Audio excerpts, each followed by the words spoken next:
Dying naturally is for people with patience. You could spend 80 years developing arthritis while arguing with pharmacies, or you could throw the whole thing away early for a meaningless cause. Choose. In modern times, the most respectable option is becoming a killer for some shithole. That is, a soldier. This is perfect if you've ever thought to yourself, I've lived long enough, now I just want to die for Israel. First, a politician will appear on television surrounded by all the usual flags and explain that our precious freedom is under attack, yet again. This time, apparently, some country has committed the unforgivable crime of not wanting to be part of the central banking system anymore. And we can't have that, so he will speak movingly about sacrifice, by which he, of course, means yours. His own children are unavailable because they are studying international relations at a highly respected university that costs more in a month than you earn in a year. You will receive a rifle and a haircut, then be shipped overseas to kick down the door of someone who doesn't even know why you are there terrorizing his family in the first place. Just keep in mind that you are helping these people. Should you die, your coffin will return beneath a flag,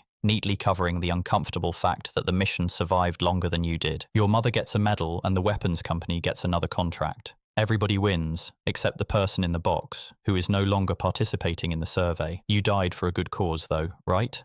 Martyrdom is another strong choice. Find some lunatic claiming God talked to him and he said your death is required. Apparently heaven has an urgent staffing shortage, but only at entry level. He will explain that dying makes you immortal, which is a fascinating claim from someone making aggressive efforts to remain mortal. Your task is to die. His, admittedly much heavier, burden is to record a speech. Have you ever written a speech? It is exhausting. Your face goes on a poster, and within a year, 3 rival factions are murdering one another over what you supposedly believed. Isn't it wonderful to feel validated?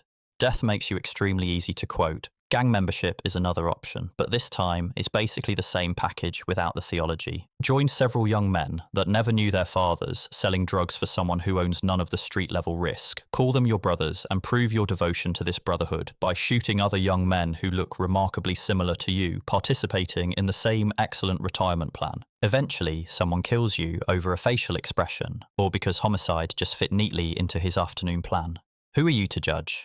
Your friends loot the shops on the block owned by people barely surviving themselves and start a riot to keep the memory of you alive. Nothing says a life mattered like destroying an entire neighborhood in mostly peaceful protests. Then they avenge you, creating another funeral, another riot, and steady employment for the local florist. This is called the cycle of violence because young men repeatedly dying for people who profit from them sounds too much like a business model. Then there is self-deletion, the do-it-yourself option for anyone whose brain has decided to become both the salesman and the product. No middleman required. This is what people call a permanent solution for temporary problems. Despair simply opens a small office inside your skull and begins sending memos explaining that nobody cares and death has excellent customer reviews. Afterward, everyone says they had no idea. This is usually true in the same way that some people conveniently ignore the smoke detector chirping until it's too late. Then come the photographs and the heartfelt posts from people who didn't call in 3 years. Society briefly remembers that loneliness exists, shares a hotline, and returns to pricing therapy like a luxury cruise. Very efficient. The person disappears, making everyone feel terrible, and absolutely nothing that helped cause it has to change. The sales pitch remains the same for everyone. Your life is currently worthless, but your death could mean something. What a bargain. Congratulations, your life was yours to waste, and you performed the task with remarkable professionalism.